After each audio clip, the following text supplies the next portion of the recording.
By the time the cops were dragging her down the porch steps, she was still shrieking about covenant violations.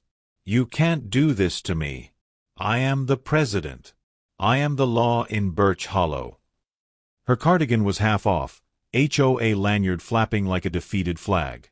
The whole cul-de-sac watched through blinds and ring cameras while she kicked at the air and tried to twist around to glare at the man standing perfectly still at the top of the steps. My dad. Retired Judge Martin Reyes. He was dressed like someone's soft-spoken grandpa. Faded flannel shirt, old jeans, reading glasses still perched on his nose. The only sign anything was wrong was the thin red mark on his cheek where her acrylic nails had broken skin when she lunged. One of the officers glanced back up. "Sir, you okay?" Dad nodded once. "I've had worse cross-examinations." From the back of the squad car, she snapped with fury in her voice. "Enjoy it while you can, Reyes. You think I forgot what you did? I remember you from court. You ruined my life." Dad adjusted his glasses, looked down at her with that same unshakable, courtroom-neutral expression. "You really should have left it at angry emails, Miss Holcomb," he said quietly. "Judges retire. Video evidence doesn't." Inside, on the hallway table, my laptop screen was still paused on the frame where she'd swung her HOA binder at his head. I didn't grow up in an HOA neighborhood. My dad always said, "I deal with enough rules at work. I'm not paying extra to be told what color my trash cans are allowed to be." Then he retired. He lasted about 6 months in a downtown condo before deciding he wanted grass and birds and a mailbox he could actually walk to. That's how he ended up in Birch Hollow Meadows, a premier covenant community outside Lakefield. The house was modest. Single story, small yard, big shade tree. Exactly what he wanted. My dad's hobbies are reading case law out of habit, growing tomatoes, and being aggressively uninteresting to his neighbors. He told almost no one in the neighborhood what he used to do. If someone asked, he just said he worked in the courts, which people always assumed meant clerk, or maybe some kind of administrator. Enter Cassandra Holcomb. Cassie, as she insisted everyone call her. Birch Hollow HOA president, full-time menace, and human cease and desist letter in capri pants. Cassie had the kind of blonde bob that looked weaponized and a voice like a car alarm with opinions. She carried a clipboard at all times, like she was afraid spontaneity might break out if she let go. At their first interaction, she showed up at Dad's front door with a smile that didn't touch her eyes. "Welcome to Birch Hollow Meadows," she chirped with forced cheerfulness. "I'm Cassie, your HOA president. I just wanted to go over a few little items with you." My dad, being polite to a fault, invited her in. She immediately criticized his non-conforming doormat. "We prefer neutral text, no jokes," she said with a disapproving tone. Then the color of his bird feeder. "Red can attract undesirables," she added with suspicion in her voice. "And the height of his mailbox grass. We have standards here, Mr. Reyes," he said. "Martin Reyes." For half a second, she froze. Just a flicker, like a glitch in a video game. Then she recovered, smiled wider, and continued. "Reyes. Right. Well, welcome aboard." He chalked it up to him misreading her expression. I didn't. Because 2 days later, when I came by with takeout, I saw her sitting in an SUV parked halfway down the street, staring at our house like it owed her money. The violations started small. A yellow slip on the door. "Please remove unapproved garden ornament, ceramic owl, not in community style guide." Then another notice. Wind chimes exceed acceptable sound levels. The wind chime was a tiny copper thing that made less noise than my dad's knees. Dad shrugged and complied. Lowered the chime, moved the owl. "Pick your battles," he told me. Cassie escalated. He got cited for excessive foliage. 3 tomato plants. Then unreported flag display. A small Filipino flag in his office window. Then trash can visibility. He'd brought them in 20 minutes late on pickup day. Every time, he'd respond calmly, point out the bylaws, attach photos. Every time, she'd dig in harder. Then came the gossip. Neighbors started hinting. She says you used to be some kind of lawyer, one older guy across the street told him with concern, like it was a felony. She said you probably think you're above the rules, another woman whispered to me near the mailboxes with judgment in her voice. Cassie started holding informal chats at the clubhouse about certain residents who don't respect our community standards. Never naming Dad, but describing him so specifically she might as well have put his photo on the PowerPoint. Then one afternoon, I walked into Dad's kitchen and interrupted him in the middle of watching a local news clip from 6 years ago. On the screen, a grainy courthouse shot. His younger self in a robe, being interviewed. The caption read, Judge Reyes sentences local woman in insurance fraud and DUI case. The local woman was Cassandra Holcomb. Same eyes. Same jaw. Same barely contained fury. Dad paused the video. Well, he said softly. That clarifies a few things. Turned out, she'd faked an injury for an insurance payout, got busted driving drunk with her kid in the car, then tried to lie about both on the stand. Dad had given her a relatively light sentence. Probation, restitution, mandatory treatment, and a strongly worded lecture that made the news. She cried for most of it, he said, not unkindly. But she wasn't sorry for what she did. She was sorry she got caught. We just didn't know how long she could hold a grudge. If before she'd been petty, now she went full campaign. She started showing up on Dad's property line with a measuring tape. This shrub is 2 inches over maximum height, she'd announce with authority. This hose is visible from the street when not in use, she'd declare triumphantly. This shade of white trim isn't the approved Arctic mist, it's clearly frosted linen, she'd insist with fake expertise. She began emailing the HOA list vague warnings. Some residents with questionable ethical pasts have moved in. Please remember, no one is above our covenants. She copied the board on every violation she sent him. She started adding weird comments. I know what kind of man you are. You can't hide behind a robe now. Karma always comes around. Then she crossed the line from annoying to dangerous.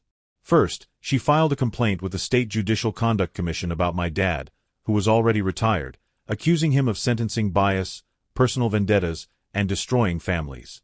She attached printouts of his old cases, cherry-picked and spliced. They sent back a politely baffled letter saying, essentially, Ma'am, he doesn't even work here anymore. Not satisfied, she went nuclear in HOA terms. She used HOA funds to hire a private investigator to look into his past. She wrote an anonymous letter to neighbors claiming he'd targeted single mothers and ruined lives for fun. She started showing up at his door unannounced, pounding on it and demanding he admit what he did, her voice shrill with rage. Dad stayed calm. He did what he'd done for 30 years. Document, document, document. He saved every email. He printed every notice. He recorded every interaction in a neat little notebook. We also installed a doorbell camera. The day she attacked him, it was barely noon. She stormed up the walkway, HOA badge swinging, binder in hand. You can see the whole thing on the footage. She mashes the doorbell like it owes her dues. Dad opens the door halfway. Miss Holcomb, he says, voice even. Is there a problem? There's a big problem, she snaps, thrusting her phone in his face with barely controlled fury. On the screen is that old news clip with his face and her name in the caption. You think I wouldn't find out? You think you can just retire and hide among us like some wolf in cardigans? He just blinks. I wasn't hiding. I'm retired, not in witness protection. She gasps like he's confessed to murder. You humiliated me in that courtroom, she screams. You destroyed my reputation. You ruined my chance at a normal life. And now you move into my community. She jabs his chest with her binder, her voice rising to a shriek. I run things here. Not you. Miss Holcomb, I didn't ruin your life, he says quietly. You committed 3 felonies and a DUI with a minor in the car. That's when she loses it. On camera, in HD, she swings the binder at his head. He ducks. She rakes his cheek with her nails, grabs his shirt, and tries to shove him backward into the house. You don't get to judge me twice, she shrieks with wild fury. What she gets instead is my voice off camera. Hey! I just arrived, saw the scene, and stepped between them. She turns on me, wild-eyed, before realizing every neighbor on the street is now watching. And the little blue doorbell light is still glowing. I hold up my phone. Congratulations, Cassie. You just assaulted a retired judge on camera. Her face drains, then flushes. No one will believe you, she hisses desperately. This community knows me. They respect me. You're just... There's a siren in the distance. Dad sighs. I didn't call them, he says calmly. Your screaming triggered 3 different neighbors' disturbance alerts. Someone beat us to it. For the first time since she stepped onto the porch, Cassie looks unsure. Threatening a random homeowner is one thing. Attacking a former judicial officer in his doorway is not smart. The responding officers take one look at Dad's cheek, the video, and her shaking hands gripping that binder like a weapon, and their posture shifts. Ma'am, turn around. Hands behind your back. You can't arrest me, she snaps with indignation. I'm the HOA president. I have a meeting in 20 minutes. You can reschedule, the officer says dryly, snapping on cuffs. They put her in the car pending investigation for assault and intimidation of a former judicial officer, which is apparently not a charge you want to test drive. But the real shift happens over the next few weeks. An investigator from the county prosecutor's office shows up. Then someone from the state's Judicial Protection Unit. They are extremely interested in the threatening emails, the complaint she filed with false statements, and her use of HOA funds to hire a PI to dig up dirt on a judge who once sentenced her. They widen the lens, so to speak. They request HOA financials. They interview board members. They grab copies of newsletters and emails where she's been hinting about corrupt officials living among us. The board, which had been happily letting her run the show in exchange for not being bothered about their lawn edges, suddenly realizes they might be legally attached to this sinking ship. At the next emergency HOA meeting, without Cassie, she's out on bail and advised by counsel not to attend. The treasurer clears his throat and reads off some numbers. So, it seems President Holcomb approved several expenditures without board votes, he says, sweating. Including a background investigation on Mr. Reyes. Charged to community safety. The room murmurs with concern. A board member who'd been her little lieutenant pipes up weakly, "Well, we thought." "You thought nothing," the treasurer snaps. "We're all on the hook for this. Personally." The prosecutor's office wants to know why we allowed HOA funds to be used to stalk a retired judge. For the first time, my dad becomes Mr. Reyes the neighbor and not that guy Cassie hates. People glance at him with a mix of guilt and fear. He sits with his hands folded, utterly calm, while the board votes to suspend Cassie as president pending legal outcomes. The motion passes unanimously. Cassie doesn't go quietly. Her lawyer manages to get her charges consolidated, but the prosecutor adds a few she really doesn't like. Assault. Harassment. Retaliation against a judicial officer, even retired. Misuse of HOA funds. Every time she opens her mouth in court, she makes it worse. The judge, a stone-faced woman with absolutely no patience for theatrics, warns her twice about outbursts. "You don't understand," Cassie insists, voice trembling with righteous indignation. "He made an example of me. He ruined my chances. And then he moves in next door and just pretends nothing happened? That's psychological warfare." The judge peers over her glasses. "Miss Holcomb, are you seriously arguing that your victim living his life is a crime against you?" The courtroom titters. Her gaze flicks to my dad sitting on the bench in the gallery. She wants to point, scream, relitigate 2019. This is the sequel she's been writing in her head for years. She doesn't get it. Because before sentencing, the judge says, "Mr. Reyes, you were the original sentencing judge in Miss Holcomb's prior case, correct?"